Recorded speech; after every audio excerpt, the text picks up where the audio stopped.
Good morning, y'all. Good morning. Happy Tuesday. Good morning, y'all. Let's go and take a day in my life because I haven't done. I'm always like doing these like one takers and all that, which I'm sorry. It's life is kind of crazy right now, but let's do as much as I can because I'm gonna miss doing these like school vlogs because obviously I'm missing New Year, and next year I will be doing my master's in theater.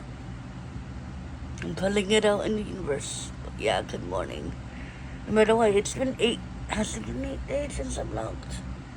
Yeah, it has been 8 days since I vlogged. From Tuesday to Tuesday. Very funny. Well, today is my long days. Tuesdays and Thursdays are my long days. I wanted to bring you along. And yeah, it's just as much as I can film today. Okay, talk to you later. Yes, right, didn't see or recognize her own privilege as a white person in American society. Again, she describes white privilege for white people like herself as invisible. So, in your discussion post, discuss why for her, white privilege is an invisible package of unearned assets, and use evidence from this film to support your claims. This is pretty straightforward. The essay is like super easy, unlike the readings from last week. Any questions about this?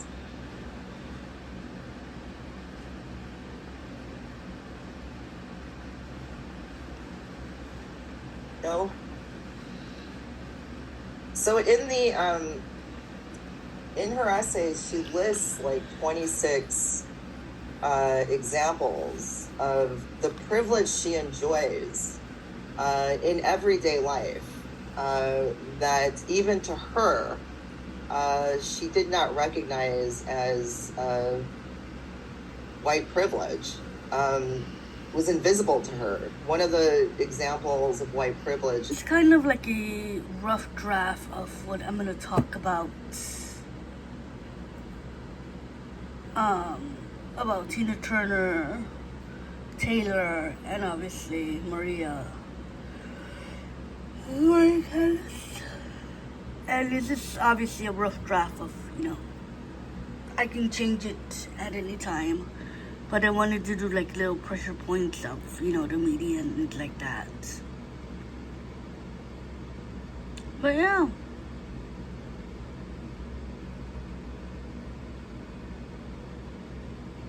So basically, this is the beginning of my research paper. It's 20 pages long. It starts off with a biography, and then we get into the nitty gritty with 15 sources for each. Well, not for each, 15 sources in general. So, yeah. Should be fun. Okay. Good morning to I'm assuming they're recruiting. Hopefully. Oh, I see you, I see you. But I'm getting a matcha latte. It's starving. Okay, I'm getting a matcha latte.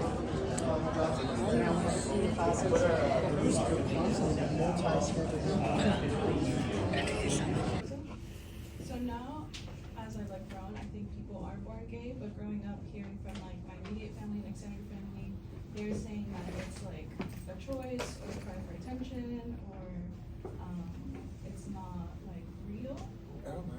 So yeah, so that's kind of how I grew up. Yeah. That's what I heard. Yeah. I mean, I've heard that too. Like, it's just a choice. Why are you choosing this, right? Why are you choosing harm for your life? Why? Or it's a, who's that phase? Yeah, it's a phase. Say more to that. That it'll pass over. It'll pass over. I remember when I came out to my family, oh my god, no, it was bad. But I mean, that could come with coming out to some people. them kind of bombarding you with all these questions and them telling you, no, there's no way. How can you be gay? I've known you all my life, I've known you this, that, and the other. When have I ever talked to you about my sexuality? I've never. So how are you gonna know? Exactly. And it's not your business. No, it's not a phase. I'm not gonna say it, but I love women. Like, no, I don't know, that's weird. You're not. No, it's not a phase, honey, sorry. And we hear this a lot, particularly for young folks that say, well, what if the person wants to trans back to like being a boy or a girl, from 12 years old, they get to 18 and it's fluid. Right. And when we tell people that it's fluid, you're like, what does that mean? And they want to fix us or fix you or fix that person into what they think that person should be, right? Okay, say your name. Karen? Sorry about that. Usually, I remember when I came out, I personally, when I saw the question, I remember the way that my grandma is. My grandma was so sweet, I love her so much. She called me today. She's got Alzheimer's, so she forgets a lot of things, but that means I have to come out to her every single time. And every time I do, she was always saying the same thing. She says, you were born this way, but she says it in a positive light. She's always like, oh, you were just born that way. That's how God made you. And God made you the way He made it. And she's so sweet, right? She's very religious, but I think it's positive. I think sometimes religion also has like a positive connotation, I do think and I believe people are born gay and they're born queer. And I just think my grandma's real sweet about it. Yeah. I love that you have to come out to her all the time. Yeah, she's great. Love her. Yeah. She forgot how to hang up. So she called me today and I was like, Grandma, I'm driving, can you hang up? And she's like, yeah. And then you just hear her washing dishes. Oh, she's so sweet. How lovely. Anyone else? This idea, let's talk about children as well. This idea that, you are 5 years old, what do you mean? When I was a little boy, I swear I just loved putting on a skirt, I loved putting on baby dolls, right? I loved all of that. And I thought it was just a natural sense of who I was. Like no one said go play with dolls, I just did it, right? So what about our children today? And how do your friends or family, people you see, respond to queer youth? And I'm using queer broadly, right? Have you all heard any gossip about that? I actually had this conversation with my family this weekend, literally on Sunday at a little barbecue. Oh, is this worth $12 for this little thing? No, it's not. Because it's shrimp.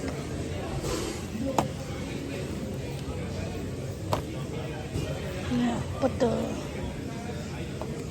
egg roll, chicken egg roll is right there. Soda. I wonder if they give refills.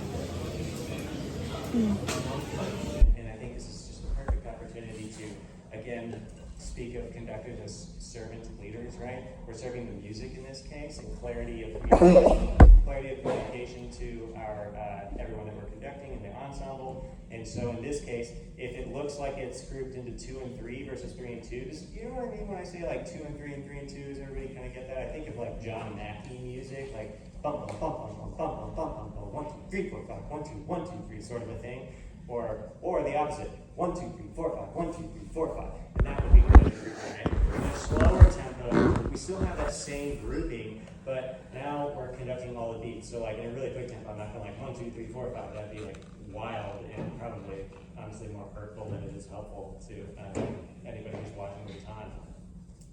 So the first pattern, which is my favorite one and probably more frequently used, would be 1 up and over to the inside, 2 up and over again to the inside, 3.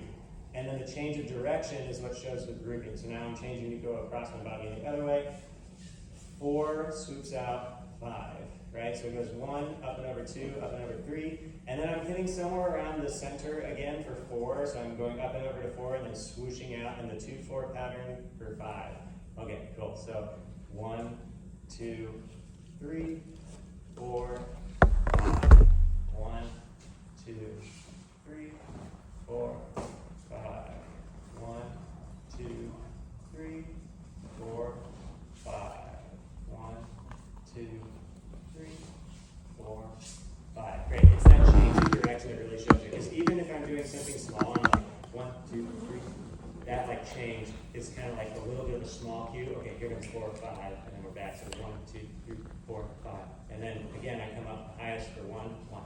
So there's like all these little like sort of smaller cues that we use to show where we are in the bar and what the grouping is. So if that would be a 3-2 grouping, what do you think a 2-3 grouping might look like?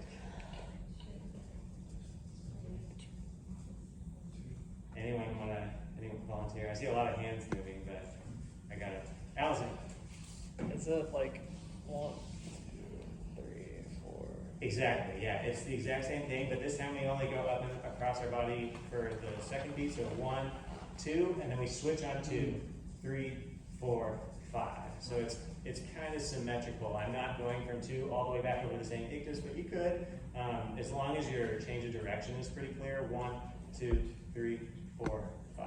1, 2, 3, 4, 5. And for me, this is where I slightly make it a little bit similar to a 3/4 pattern at the end. And I hesitate to say this because I'm going to be hypocritical in a moment and talk about why that's bad, but it's a little bit different. So I'm going to go something like 1, 2, and then I'll come close to the center for 3, and then almost do this kind of like, I am going up and over, but not very much, so that I have a lot of room to do that. So if you think about like my 3/4 pattern, 1, 2, 3, 1, 2, 3, there is a little bit of up and over, but it's mostly turning into that swoosh for the 3/4 pattern.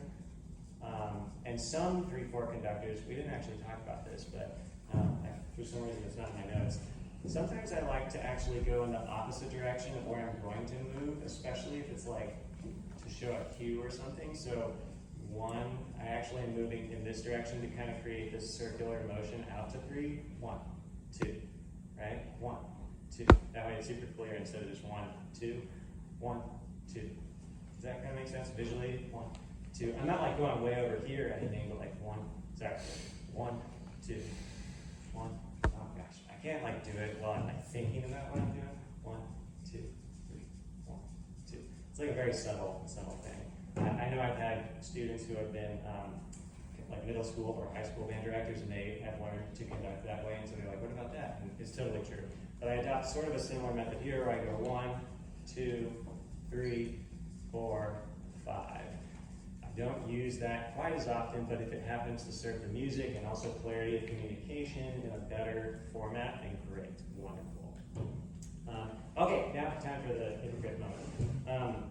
I am really, really not a fan of doing 1, 2, 1, 2, 3. I know that conductors do this sometimes. I was, as a performer, with experience watching like a ton of different conductors all the time, especially as a freelancer, I think that's like the worst thing to do. And the reason is, and actually, let's talk about like 6/4. If I were to do that to 6/4 instead of doing a 6 pattern, and I just did 1, 2, 3, 1, 2, 3, how would you know if you're on beat 1 or 4? So, sorry, 1, 2, 3, 4, 5, 6. Like, how do you know which one is 4 and which one is 1, right? I mean, maybe there's a bigger 1. What if you have a big solo on beat 4 and you're like, is this beat 4 or 1? I don't know. You know, it's like, it's super easy to get lost. Similarly for the 5/4 pattern, you know, it could be really easy to be like, wait, is it a 2-3 grouping or is it a 3-2 grouping? So for that reason, I don't like it when conductors use like 1, 2, 1, 2, 3. If they even if they're like, hey, the grouping is going to be 2 and 3 the whole time, you know, I still don't like it when they do that, just because like there's just too much opportunity for miscommunication in this instance. Cool. All right. Since I'm up here talking anyway, I'm going to demonstrate 6/4, and then we'll do some stuff. Yeah, Corey. I was just wondering if you could clarify again which pattern you were advising against. Is it the symmetric? I mean, if you want to, you can. This room is kind of an odd setup, and if the conductor's actually lower than everyone else, that's a little bizarre. It's very Greek. All right, here we go. So if you want, you can do what Sophia did, where she kind of did like a prep into 1, or you can be like 1, 2, ready, go, or something like that to get us started. And I'm a left-handed. Okay, so 1, 2, 3, 4, let's go. 1, 2, 3, 4. 1, 2, 3, 4. 1, 2, 3, 4. 1, 2, 3, 4.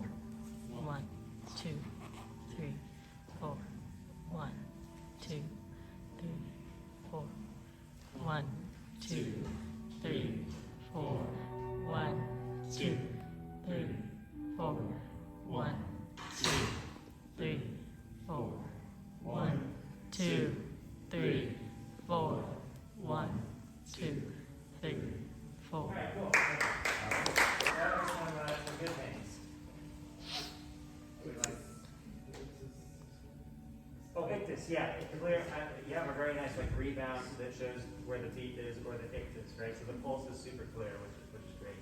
Yeah. Oh, good. Yeah. Okay.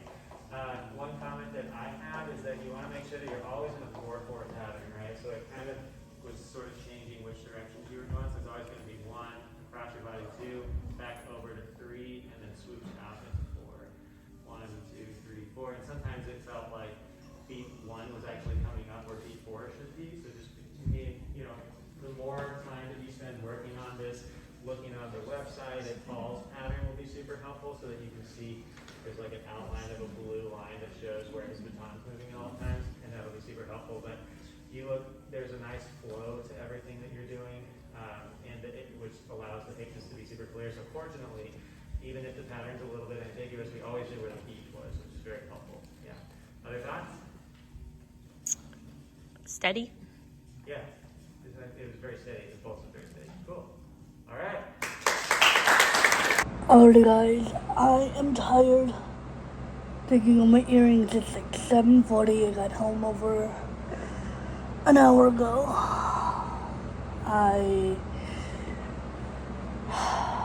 Today was a pretty good day. All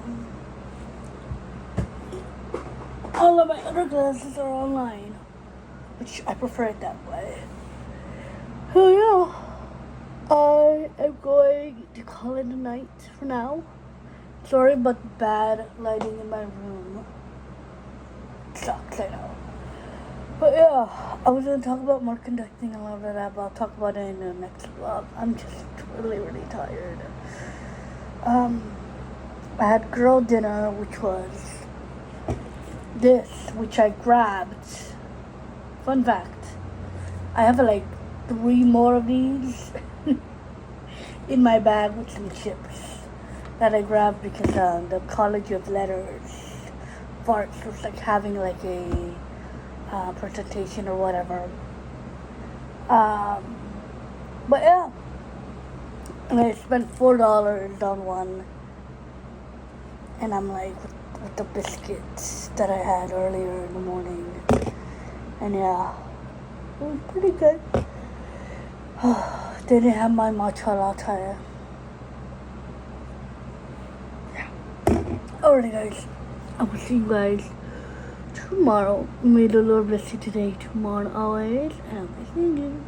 Bye guys.